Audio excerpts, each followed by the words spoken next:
Welcome to our channel and About video. Today we're diving deep into one of the most shocking political upheavals in recent history.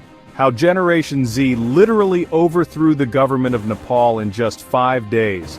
What started as anger over social media bans ended with the first female prime minister in Nepal's history.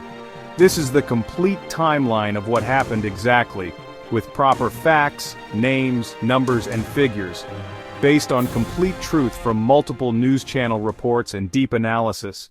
On September 4, 2025, the government of Nepal made a decision that would change everything. They ordered the shutdown of 26 social media platforms. Facebook, X, YouTube, LinkedIn, Reddit, Signal, and Snapchat were all blocked for failing to register under new government rules. But this wasn't just about social media registration. The real trigger was the Nepo Kids trend. Young Nepalis had been using social media to expose the lavish lifestyles of politicians' children. While the average Nepali made just $1,400 per year, ruling elite families flaunted their wealth online. This display of inequality sparked massive public anger, especially from Generation Z. The government thought banning social media would silence the criticism. They were catastrophically wrong. Within hours, Generation Z began organizing offline protests across the country. What started as digital dissent was about to become physical revolution. Out of Nepal's nearly 30 million people, about 40% belong to Generation Z, born between 1997 and 2012. For the first time in Nepal's history, a protest of this size would be entirely led by young people. By September 6th, tens of thousands of young Nepalese poured onto the streets. Their demands were clear: end corruption, stop nepotism, and restore true democracy. The protests spread rapidly to all major cities across Nepal. The government responded with force. Police used tear gas and water cannons against the protesters. But Generation Z refused to back down. On September 8th, the situation escalated dramatically. Protesters set the country's parliament building on fire. They also torched the homes of several prominent politicians and set fire to the Supreme Court. These were key symbols of the state they wanted to overthrow. The government's response became increasingly violent. On Monday, September 9th, police began shooting live rounds at protesters. At least 19 people were killed that day, with more than 100 injured. According to the health ministry, 30 people had been killed, and more than 1,000 wounded in the clashes. Protesters also began breaking into prisons and freeing inmates. Police stated that as of September 10th, more than 13,500 prisoners had escaped from prisons nationwide.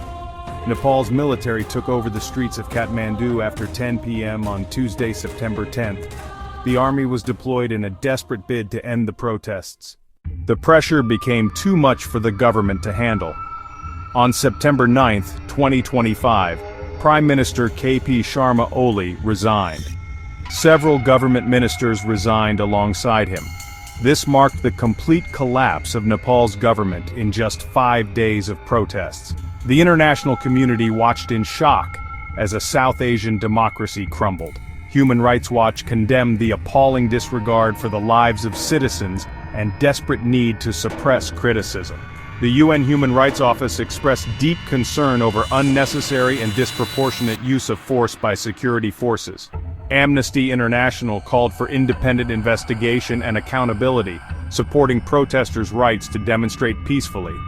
By September 12th, the week's violence had left 51 dead and more than 1,300 injured. Nepal's government had completely collapsed. Generation Z had achieved what seemed impossible. They had overthrown their government. But here's where the story gets truly unprecedented. With the government gone, Generation Z turned to Discord to organize their next move. More than 145,000 citizens joined a Discord server that reporters dubbed the new National Convention. Participants described the platform as effectively replacing Parliament. The server was called the Parliament of Nepal by its members.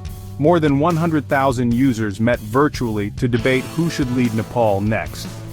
After discussions and several polls, they had to choose an interim leader. The democratic process was completely transparent and participatory.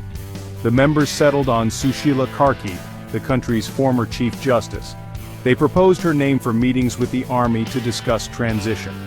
Born in the Morang district of eastern Nepal, Karki had built a distinguished legal career. She became Nepal's first female Chief Justice in 2016. During her tenure, she became known for her zero-tolerance approach to corruption.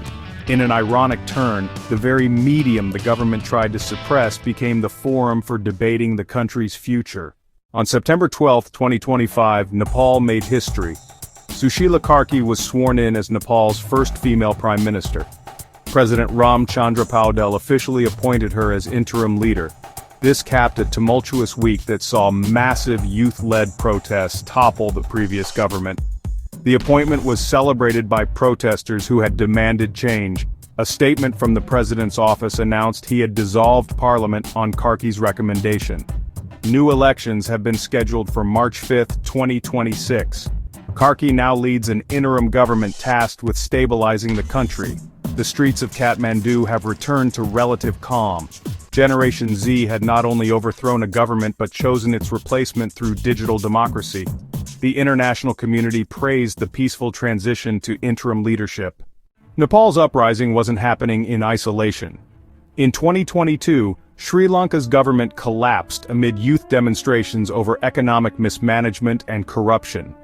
In 2024, Bangladesh's student-led uprising ousted Sheikh Hasina Wajed. Nepal became the third South Asian government in recent years to fall to youth-driven protest.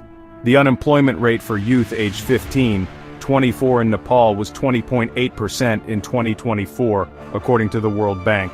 In fiscal year 2024 to 25, Nepal issued 839,266 exit labor permits, staggering out-migration for a country of 30 million. Remittances hovered around 33% of GDP in 2024, among the highest ratios worldwide. In all three cases, digital networks enabled rapid mobilization against entrenched elites. Though the outcomes diverged, Sri Lanka regained stability quickly, Bangladesh has struggled, and Nepal's trajectory remains uncertain. The pattern has caught global attention as a new form of democratic revolution. Generation Z has proven they can topple governments when pushed too far. Social media bans intended to silence dissent instead sparked revolutions. Political scientists are studying these movements to understand the future of democracy. Nepal's trajectory toward March 2026 elections remains uncertain, but one thing is clear. The September 2025 Nepal Revolution will be remembered as a defining moment in modern democracy. Generation Z proved that digital natives can organize, mobilize, and govern in ways never seen before. From social media ban to female prime minister in just 8 days. The lessons from Nepal will influence how governments and citizens interact in the digital age. This wasn't just a revolution, it was an evolution of democracy itself. The impact extends far beyond Nepal's borders, inspiring youth movements worldwide. If this incredible story of youth power and digital democracy amazed you as much as it amazed us, smash that like button right now. Don't forget to subscribe and ring that notification bell so you never miss our deep dive analysis of world-changing events like this one. Drop a comment below and let us know. Do you think Generation Z will continue reshaping global politics? What other countries might see similar youth-led revolutions? We read every single comment and love hearing your thoughts on these historic moments that are literally reshaping our world.